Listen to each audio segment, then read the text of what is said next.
Good afternoon. I would like to begin by acknowledging that we're gathered here on the traditional unceded territories of the Anishinaabe Algonquin peoples. I want to thank everyone for being here today, and I want to welcome everyone who has joined us today, Cabinet, caucus colleagues, law enforcement advocates for the policy that we're talking about. Je veux également reconnaître la présence de mon secrétaire parlementaire, Jacques Ramsey, and I want to thank Ruby Sohoda, Secretary of State for Combating Crime, and Brian Larkin, Senior Deputy Commissioner for the RCMP. With me here at the podium is my Cabinet colleague, Nathalie Provost, Secretary of State for Nature, as well as Robert Walsh, Chief of Cape Breton Regional Police Service. We will be hearing from them in a minute. I want to start by drawing your attention to the AR-15, specifically AR-15A2 Sporter Competition N-Bar. It is one of hundreds of AR firearm variants that we have banned. This weapon is derived from a weapon of war. It fires .223 Remington or 5.56 millimeter NATO caliber ammunition. It has the power to penetrate body armor, and a version of this weapon is associated with the deadliest mass shooting in Canadian history at Portapique, Nova Scotia in 2020. We know, and the vast majority of Canadians know, that this gun and ones like it have to be removed from our communities. Nous savons, et la grande majorité des Canadiens et savent aussi, que cette arme et d'autres armes comme celle-ci doivent être retirées de nos communautés. During the election campaign, we committed to moving ahead with implementing an efficient gun buyback program for assault-style firearms, such as the AR-15s. Today, we're here to talk about our government's next steps in making good on that promise to Canadians.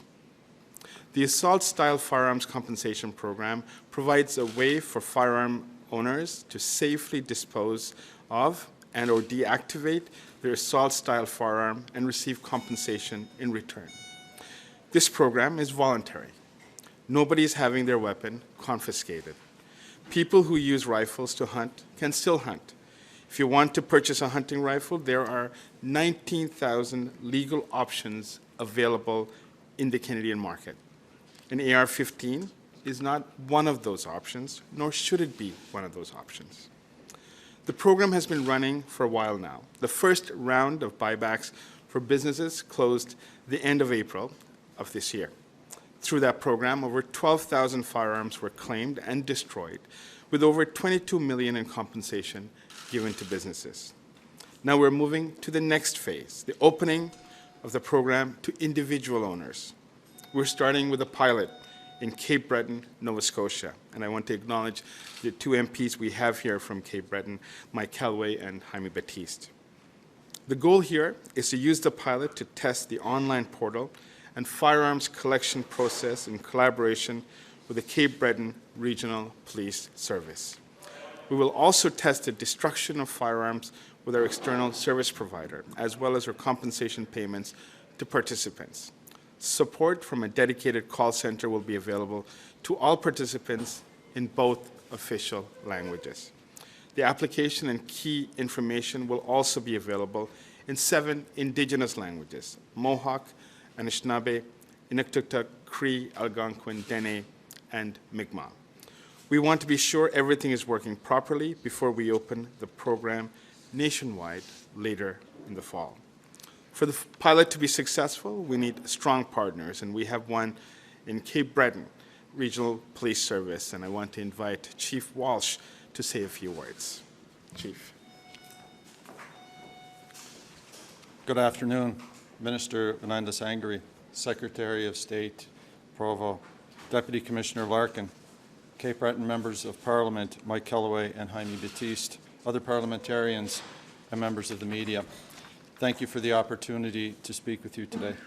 I'm pleased to be here today on behalf of the Cape Breton Regional Police Service to collaborate with the Government of Canada on this pilot for the assault-style firearm compensation program. Police see firsthand the devastating impacts of gun violence, and we know the importance of removing these dangerous firearms from our communities. So we are pleased as a police service to be able to assist by providing a safe and secure process for firearms owners to voluntarily return firearms that the government has now prohibited for public safety. At the Cape Breton Regional Police Service, we have the capacity and the expertise to safely collect, verify, and secure the prohibited firearms identified in our area so that the government can test the elements of this program. We are a large enough organization to facilitate with no impact to our frontline service delivery. Liaising with gun owners and the government, we will provide feedback to ensure the program operates smoothly before opening Canada-wide. Testing their collection process with our police service gives the government an opportunity to work with a municipal partner as they prepare to collaborate with a number of non-federal partners across the country. This program is really a way to help lawful gun owners stay in compliance with the law. We see this as giving them an opportunity to surrender what they are no longer allowed to possess, to prevent criminal liability, and to demonstrate that this can be an effective process for removing dangerous firearms from our community without having to use extra police resources to go and seize them. Ultimately, this is about public safety and security of our communities and putting the protections in place to prevent further victimization and tragedy from gun violence. Thank you. Thank you, Chief. And I mentioned the Portapique massacre earlier. We all know that there have been other mass shootings in Canada perpetrated with these type of weapons. Il est important d'attendre quelqu'un qui sait exactement de quoi ces armes sont capables, pourquoi nous devons s'agir. Nathalie Provost et mes collègues Nathalie Provost et ma collègue au caucus et au cabinet. Elle a survécu à la tuerie de masse à l'École Polytechnique en 1989. Depuis, elle milite avec détermination pour le contrôle des armes à feu. Nathalie Provost, as you know, is our caucus colleague and cabinet colleague. She has also survived the mass shooting at L'École Polytechnique in 1989. She has been a committed advocate for gun control ever since. I'd like to ask Nathalie to say a few words. Bonjour. Je peine à imaginer que je suis ici devant vous aujourd'hui comme membre du gouvernement qui annonce le début du programme de compensation pour les armes à feu. Je suis profondément émue et très, très fière. La dernière fois où j'ai pris la parole devant vous, c'est le 5 décembre 2024. Je ne savais pas que j'allais être candidate aux prochaines élections libérales, mais je savais que le gouvernement libéral serait capable de compléter ses promesses. Et c'est ce qu'on fait aujourd'hui en annonçant le projet pilote auprès des individus. Je veux remercier sincèrement la police de Cape Breton qui s'inscrit dans ce projet-là et qui s'assure que ce qu'on va déployer va aller très bien. J'imagine que parmi vous, il y a plusieurs qui se demandent « Mais est-ce que c'est la fin de votre combat, Madame Provost? » Non. Il reste encore des choses à faire, je le sais et nous le savons tous, mais ce pas est fondamentalement important.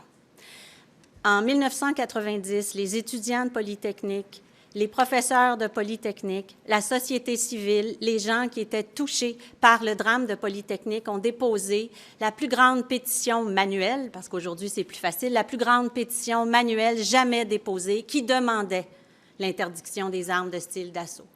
Donc, c'est un grand, grand combat qui tient à l'ensemble des Canadiens. Depuis toujours, depuis au moins 35 ans, on sait que ce type d'armes-là n'a pas sa place au Canada et aujourd'hui, on commence à les retirer de nos rues, de nos maisons. En 2020, quand le premier ministre Trudeau avait annoncé le premier décret qui interdisait une série d'armes, Je me souviens que certains d'entre vous m'ont peut-être posé la question « Wow, c'est beau, c'est fini ». Non, je savais que non, parce que la piscine était pleine. Hein? On avait fermé le robinet pour en acquérir de nouvelles. Il fallait vider la piscine. Aujourd'hui, et c'est déjà commencé auprès des entreprises, on a commencé à vider la piscine. C'est une excellente nouvelle. In English, just a few words.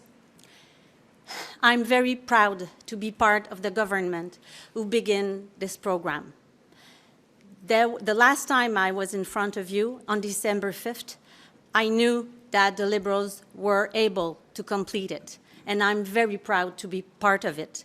And I have great confidence that with the initiative taken by the Nova Scotia Police and the Cape Breton Police group, we will be able to fulfill it. And please remind that Canadian, 70% in rural region, 80% in urban region, Canadian agree.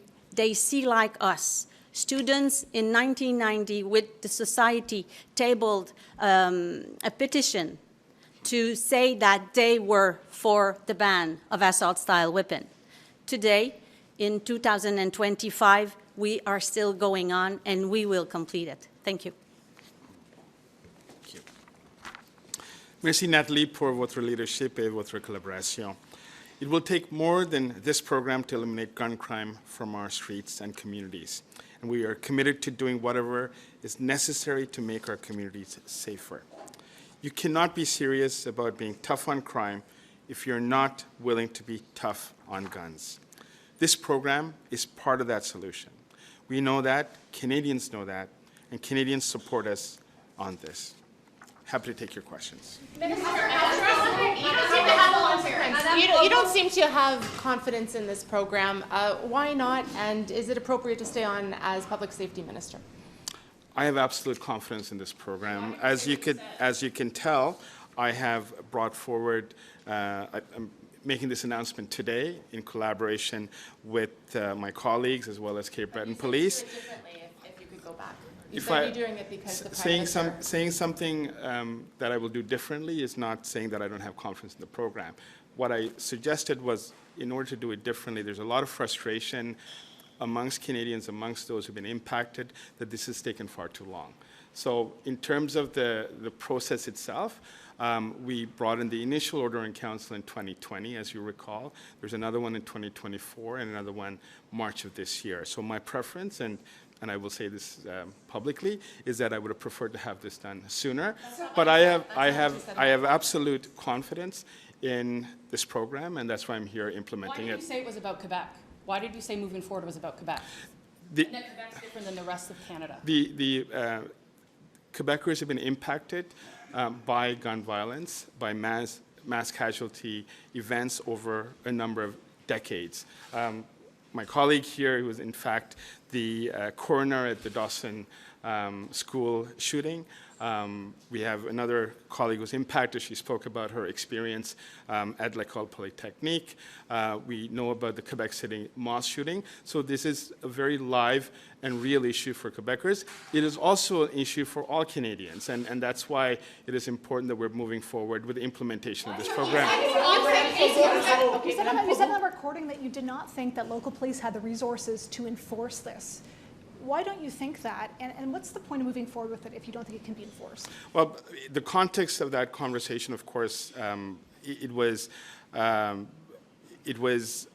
in a context of a scenario that was offered to me, and it was commentary on that. In terms of the ability of police, I have every confidence that law-abiding citizens, first of all, will ensure compliance with the law. Secondly, I also have every confidence that law enforcement will be able to do their job and to ensure the implementation of the criminal code.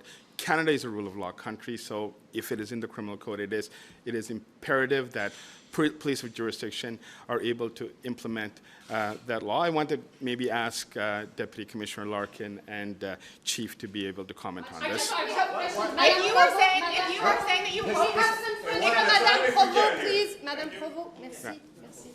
Ça fait 35 ans que vous attendez un programme comme celui-là. Vous disiez vous-même que vous êtes très ému. Ça vous fait quoi d'être ici aujourd'hui dans un contexte quand même particulier où votre collègue à côté de vous, de par ses propos, peut-être maladroit, est en train de miner ce programme-là avant même qu'il soit mis sur pied. Comment vous vous sentez dans cette situation-là? Je ne pense pas que mon collègue est en train de miner le propos. Je pense que mon collègue a été capté dans des contextes tout à fait particuliers d'une conversation privée à ses yeux. Formellement, tout le monde que vous avez ici aujourd'hui est en train de mettre en œuvre un programme et ceux qui comptent dans ce programme-là, c'est ceux qui vont le faire. Et la police de la Nouvelle-Écosse est derrière nous, la GRC est derrière nous, l'équipe de fonctionnaires qui est en train de réfléchir au programme, les stratégies sont en place et on va y arriver. Un programme ne tient pas seulement à une personne, il tient à une équipe et c'est en équipe qu'on est ici devant vous aujourd'hui. Vous voyez toutes les questions aujourd'hui qu'on entend. Vous Oui, voyez ce qui se passe en Chambre de la part des conservateurs. Oui, le programme semble complètement remis en question. Ce n'est pas le programme qui est remis en question ici aujourd'hui, madame. La carabine SKS n'est pas sur la liste. Comme militante de police se souvient, comme survivante aussi de Polytechnique, vous avez milité pour qu'elle le soit. Comment vous vous sentez aujourd'hui? Est-ce que c'est acceptable? Je suis très consciente qu'il reste du travail à faire avec la SKS. Son histoire est une histoire tout à fait particulière. Et en mars déjà, on savait, lorsqu'il y a eu le 3e arrêté en Conseil, la ministre Bendayan, à l'époque, nous avait dit qu'il restait encore du travail et de la réflexion. Ce travail et cette réflexion-là continuent. Soyez sans crainte, je reste vigilante parce que je suis très consciente qu'il faut qu'il y ait une position qui soit adoptée par rapport au SKS, compte tenu du type d'arme que c'est, mais on doit considérer l'ensemble du dossier. Est-ce que c'est une ligne rouge pour vous, le SKS? Qu'est-ce que c'est? Bien, dans le sens que il faut absolument un programme qui... qui... ça ne fait pas partie de la liste, à un moment donné, vous allez peut-être quitter le gouvernement Carney? Bon, j'en suis pas là. Je pense qu'il faut que pour qu'on complète tout ce qu'on a à compléter, et le rachat, mais la compensation n'est qu'un des éléments. Il y a d'autres choses qui restent à faire et je le sais, le SKS en fait partie et il en fera partie. Police se souvient envoyer ce matin un... Can you just repeat in English what your reaction was to hearing that recording? And what does it mean for public confidence in this program moving forward? La confiance sorry. A program like that needs a team, needs a group, not just one person. And you see it today. We are all here together with the minister because we believe that it has to be done and that the solution we find in the specific context we have is the right solution for the context. So I'm really happy that we go forward, and I really thank from the bottom of my heart the Cape Breton police that they are doing it and make it sure that it will work swiftly right after. Minister, it's voluntary. How is this voluntary? You say that the program is voluntary, but after the amnesty ends, the people are not in compliance with the law. So how is this truly voluntary? So Canadians, starting in Cape Breton today, will be able to enroll in the program, be able to get compensated if they were to turn their firearm in, or they will be able to get compensation if they deactivate and confirm that it's deactivated with a certificate. So it is strictly voluntary. Nobody is being forced to undertake the buyback program. Well, the expectation is that they will comply, and the order in council, as you know, is being extended from this October to October of 2026. So there is a one-year window. Our expectations is that law-abiding citizens will abide by the law, and beyond that, the police of jurisdiction is tasked to, as you know, implement the criminal code. If Canada is a rule of law, why did you offer to pay someone the difference in compensation and bail them out of jail? You're a minister. Why'd you say that? Let's maybe put this in context. This was a private conversation with an individual that I've known for many years. I said these two issues frankly, in bad humor, that is being misinterpreted. It is very clear that there was a private conversation. It is with someone. It is an acquaintance. Did we believe you well, now, or should we believe what you said on the phone? Well, first of all, it's not the phone. It was in the context of a private conversation in person. What is important is that if you look at it in context, that was not a serious attempt. It was a bad attempt at humor on my part. It was in no way to suggest that they will either I will bail them out or otherwise. That is not. Is it a subject you should do humor about? Is it a subject you should do humor about? Let's look at the context of it. It was a 20-minute conversation, and as part of the conversation, in a private setting, it was a range of issues that we discussed. So it is human. If you Why say one thing in private and one thing different in public? intention was to see that this program moved along quicker, and what we have today is maybe, hopefully, 200 guns in Cape Breton. Have you not failed at the task of getting this moving faster? Absolutely not, because we need to test the system that we have for individual gun owners. The next 5 to 7 weeks is a test period. It will enable us to go through the glitches. In fact, I did the enrollment last week as a trial run, and I came up with some suggestions to improve it. Those improvements were done. What we anticipate is feedback that we get with Cape Breton. We will be able to strengthen and make it a better program overall. Madame Provost, juste une dernière question. Madame Provost, est-ce que vous faites ce programme seulement pour le Québec? J'étais pas présente lors de la conversation, donc le titre disait que c'était juste pour le Québec, le titre de l'article du Toronto Star. Ce programme-là s'adresse à tous les Canadiens parce que tous les Canadiens veulent que les armes de style d'assaut sortent de leur rue. C'est une mesure importante de sécurité publique et tous les Canadiens la souhaitent. Why say one thing in public and one thing in private? Mark, you want to answer the question? Have you had a conversation with the Prime Minister since the recording came out? Do you still have his confidence to continue in this job? I have the confidence to be able to bring this forward today. I have confidence from my colleagues that are standing with me. The Prime Minister gave me a mandate to execute on the compensation program, and this is exactly what we're doing today. And if the pilot project is not a success, will you keep going forward? We are looking at the pilot project overall as a way to gauge any systemic issues that we may have in terms of glitches that we'll have in the registration. We are quite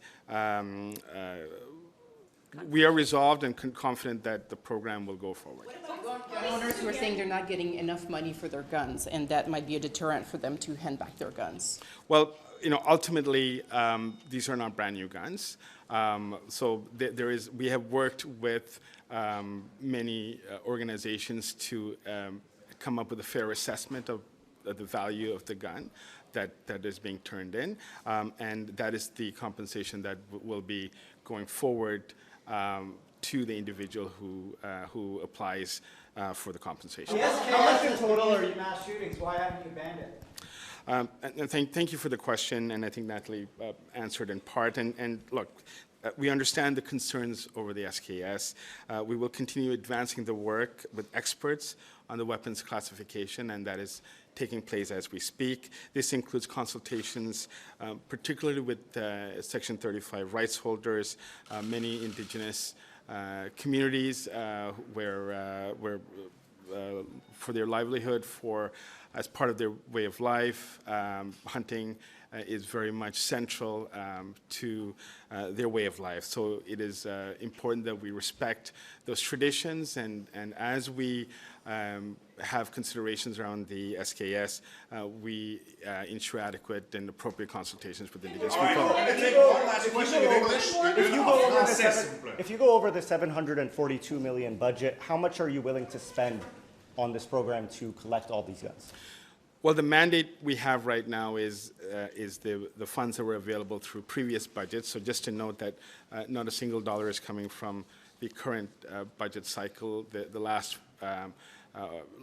budget year was 2023-24 as part of the fall economic statement in 2024. And the program itself is being rolled out with existing resources, so no new funds are coming in. In terms of the program itself, look, there's roughly 180,000 registered firearms users or registered firearms that are subject to the prohibition. So we anticipate a fairly high uptick. We will assess the situation as it evolves. Cape Breton is the starting point for us, but we will continue to assess, and we will have continuous monitoring of the uptake of the program, and we will assess it at that point. Est-ce qu'on a une dernière question en français, s'il vous plaît? Peut-être pour Mme Provost, parce qu'elle est en français, mais à quel point c'est vraiment volontaire si au terme de la période d'amnistie, la personne est susceptible d'accusation si elle ne remet pas son arme? Est-ce qu'ils veulent participer au programme? Il faut qu'ils lèvent la main. Donc, ils ont un acte de volonté à faire. Mais il y a une chose qui est claire. Avoir ce type d'arme-là entre ses mains, après l'amnistie, c'est un acte criminel. Donc, volontairement, s'ils veulent participer, ils ont qu'à lever la main et on va les suivre. Oui, sur les mots. Est-ce que vous allez avoir les ressources policières parce que si quelqu'un a une arme qu'il garde chez lui, à un moment donné, est-ce que vous allez envoyer des policiers à chaque maison pour les récupérer? Aujourd'hui, si dans sa maison, quelqu'un, parce qu'il a des intentions malhonnêtes, a une arme prohibée, les policiers ne cognent pas à toutes les portes de toutes les maisons. Donc, il est possible, oui, qu'après le programme, il y ait des gens qui choisissent de garder chez eux des armes prohibées. Mais ces gens-là commettent un crime.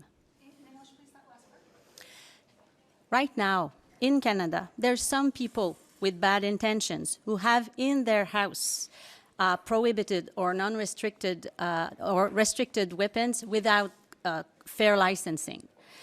But the policeman is not knocking at every door to check what is in the hand of each Canadian. They are seized when they are moved, when there's an event. So it would be the same. But all of the people in possession of one of the weapons that has been banned since 2020 and who will not participate in the compensation program will have an illegal gun in its possession, and that's a criminal act.